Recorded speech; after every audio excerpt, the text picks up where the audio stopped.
కిరీటాన్ని అర్పణ చేశాడు.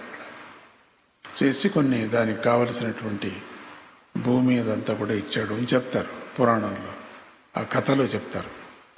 ఇటీవల జరిగింది కదా, ఇదేమి చాలా ఏండ్ల కిందటగా జరగలేదు, ఇటీవల జరిగింది అది. ఇటీవల ఒక 5-6 వేల సంవత్సరాల కిందట, ఒక మహాభారతం అయిన తర్వాత. అట్లా వింతలు ఇవన్నీ కూడా సైన్స్కి పట్టని వింతలు. అట్రాక్షన్, ఇప్పుడు బర్ముడా ట్రయాంగిల్ అన్నాం కదా, ఆ వింతని ఇప్పుడు ఛేదించారు. కానీ అక్కడ లోపల కూడా ఒక వింతనే, అక్కడ కూడా ఒక పెద్ద బండ, ఆ బండకు అట్రాక్షన్ పవర్ ఉంది అని చెప్పి సాధించారు. సో కొన్ని మనకు సైన్స్కు తెలియనటువంటి వింత విశేషాలు ఉన్నాయి.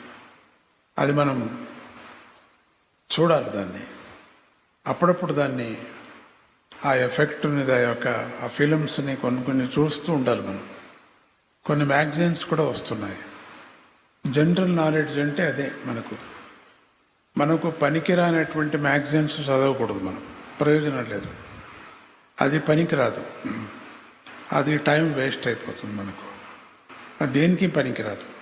ఏదో పోట్లాట, ఏదో నవల్స్, ఏదో కథ, ఆ స్టోరీ పోట్లాటం, ఇది మనకి దేనికి పనికిరాదు. సో మనకు పనికి వచ్చేటువంటిది మనకి జనరల్ ఎడ్యుకేషన్ చాలా ఉన్నాయి నేర్చుకోవాల్సింది. రామాయణం, మహాభారతం, ఉపనిషత్తులు ఇవన్నీ దండిగా ఉన్నాయి మనకు, లేదని కాదు. దాంట్లో కూడా కొన్ని వింత విశేషాలు ఉన్నాయి. మహాభారతంలో కూడా కొన్ని వింత విశేషాలు, దేవుడికి అంతుపట్టనటువంటివి, సైన్స్కు అంతుపట్టనటువంటివి అన్ని విశేషాలు ఉన్నాయి.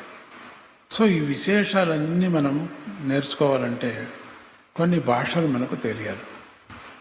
ముఖ్యంగా కొంత సంస్కృత భాష తెలియాలి, రెండవ భాష హిందీ భాష తెలియాలి, మూడవ భాష మనకు మదర్ టంగ్, అది తెలియాలి మనకు, నాలుగవ భాష మనకు ఇంగ్లీష్, ఎడ్యుకేషన్ కోసం తెలియాలి. ఈ భాషలు మీ చిన్నప్పుడు మీకు చాలా ఈజీగా వచ్చేస్తాయి, పెద్ద అయిన తర్వాత రావు, మరుపు ఎక్కువ ఉంటుంది.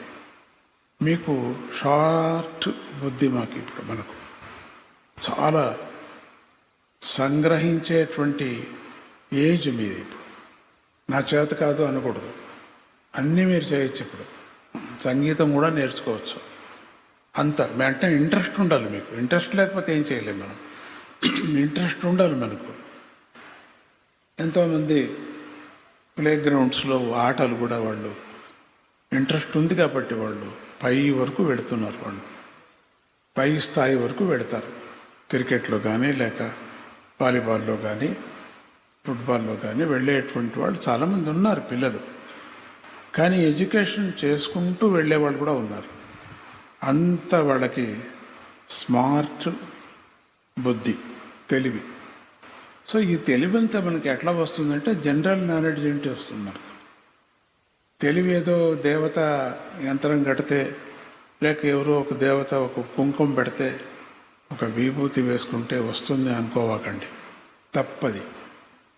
యంత్రము మంత్రము అవన్నీ తప్పది. యంత్రము మంత్రము ఇవన్నీ కూడా మన ఆచారాలకు సంబంధించినటువంటి ఒక డిసిప్లిన్, తప్పితే ఇవి దీనికి పనికిరాదు, విద్యకు పనికిరాదు. విద్యకు మనం సాధన చేయాల్సిందే, తప్పదది.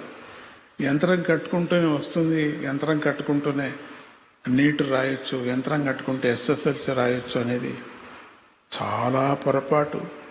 అంతకన్నా మూర్ఖతనం వేరే లేదు. అంటే దేవుడికి మనం మొక్కకూడదా? మొక్కాల, లేదని కాదు.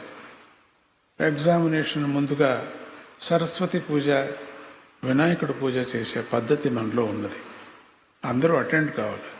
మనశ్శుద్ధి కావటానికి, డిసిప్లిన్ రావటానికి మనకు ఆ సరస్వతి మాతను, చదువుల తల్లి ఆవిడ, అందుకని ఆవిడికి మనం నమస్కారం చేసి, గణపతికి నమస్కారం చేస్తే విఘ్నాలు రావు. ఇప్పుడు మనం చదివేటప్పుడు కొంత ఏదేదో యోచనలు వస్తాయి, అదే విఘ్నాలు.